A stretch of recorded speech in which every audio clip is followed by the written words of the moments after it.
Fala, meu povo! Tudo bom com vocês? Eu espero que sim, porque hoje nós vamos ter mais uma semana de aprendizagem.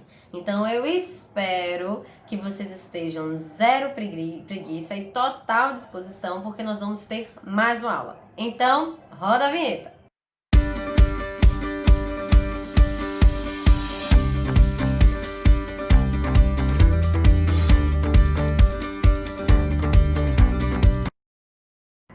E na aula de hoje, nós vamos aprender sobre a tabela periódica, de que nada mais é que um grande bloco com 118 elementos químicos. É muito elemento, eu sei.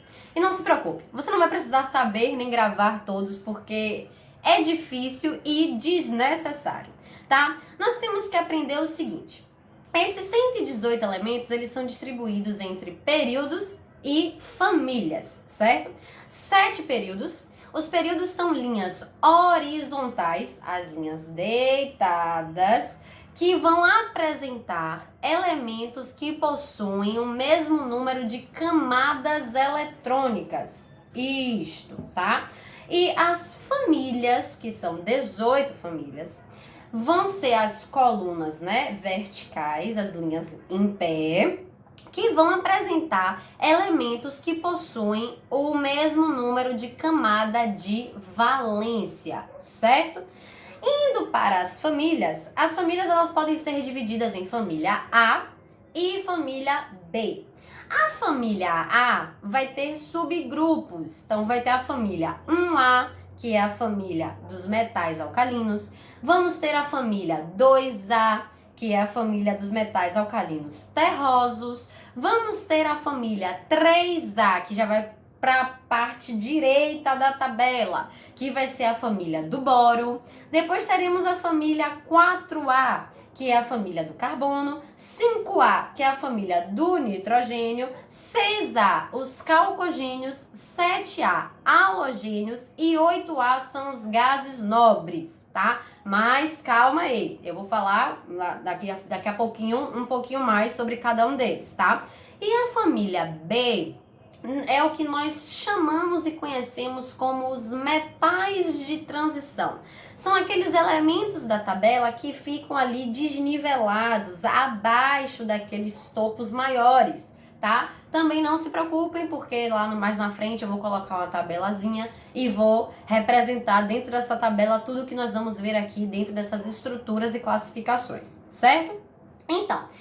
Então nós vimos aí que essas famílias A e B, elas são divididas, né, entre metais, como nós vimos, metais alcalinos, alcalinos terrosos.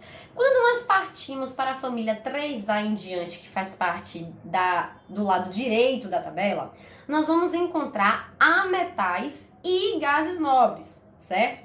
E aí nós vamos ver um pouquinho aí. Os metais estão presentes na família 1A, 2A e na família B, né, a família toda de transição B, e também em algumas partes da família 3, 4, 5A, lá na direita, que nós vamos ver aqui na tabela periódica quando eu colocar.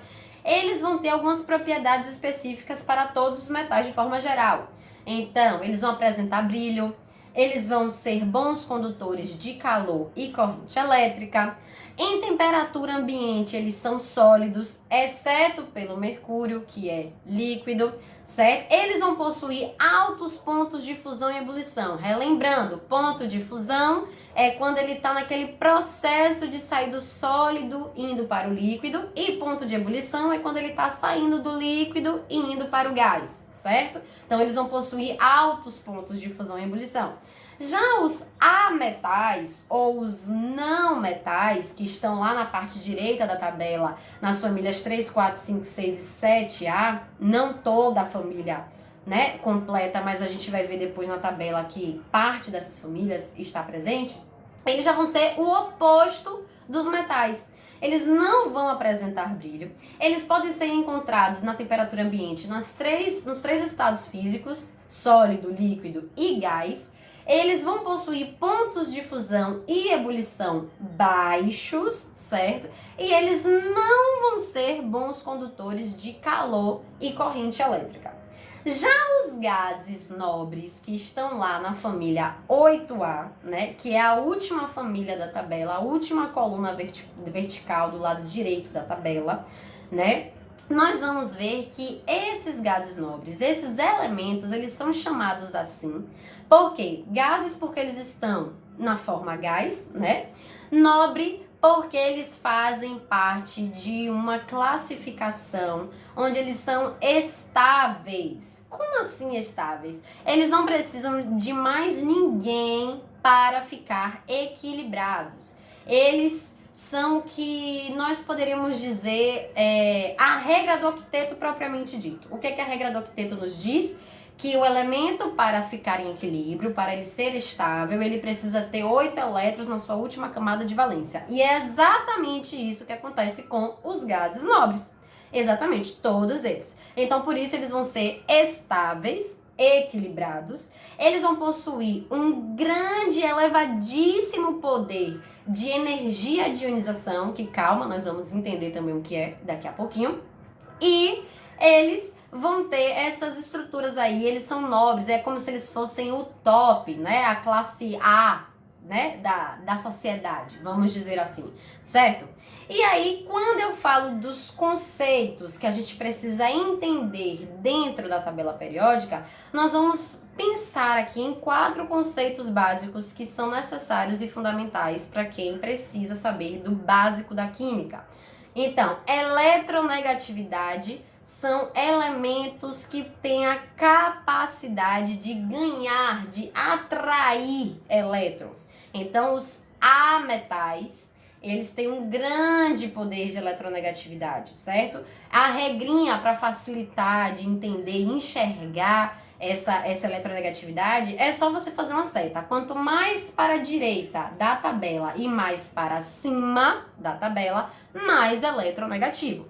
Já o eletropositivo, que é o oposto, é a capacidade que o elemento tem de perder elétron, de ser atraído, né? Ele vai ser exatamente, as setas vão ser o contrário. Quanto mais para a esquerda da tabela e para baixo, mais eletropositivo.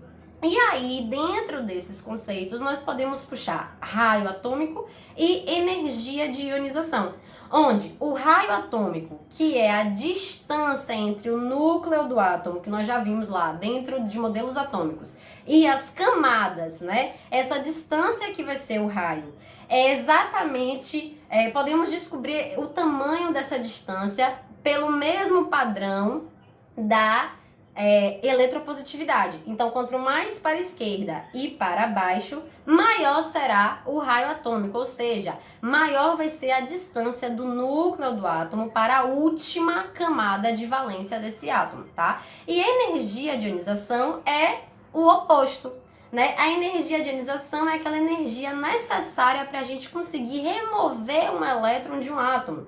Então, vai seguir a mesma regrinha lá da eletronegatividade, que quanto mais para a direita e para cima, maior energia de ionização, tá? Então agora eu vou colocar aqui a tabela periódica para vocês enxergarem melhor tudo esse resumão que eu falei aqui, ok? Como eu estava explicando durante todo o nosso vídeo, é que as famílias 1A e 2A, que são os amarelinhos, né? Esses amarelinhos aqui da tabela que estão do lado esquerdo, eles são os metais. A família B, que são os metais de transição, é toda essa galera rosa aqui, que está desnivelado, como eu expliquei, certo? Nós vamos ter aqui, dentro das famílias 3A, 4A, 5A e 6A, também alguns metaizinhos aqui, como vocês podem perceber, certo? E os verdes são os ametais, lado direito da tabela, como eu havia dito. Ó, gases nobres, última coluna vertical, né? Os períodos, percebam aqui, ó, o período, linha deitada, 2, 3, 4, 5, 6, 7 períodos, percebem? Pois bem, e a teoria, né, para a gente facilitar, entender e achar a eletronegatividade, raio atômico e energia de ionização, é só seguir a setinha, né? Tanto a eletronegatividade quanto a energia de ionização são setas para a direita e para cima. Então, quanto mais para a direita e para cima da tabela, maior a minha energia de ionização e mais eletronegativo. Já, quanto mais para a esquerda e para baixo da tabela, maior o raio atômico e mais eletropositivo, ok? Então, um grande beijo e até a próxima aula!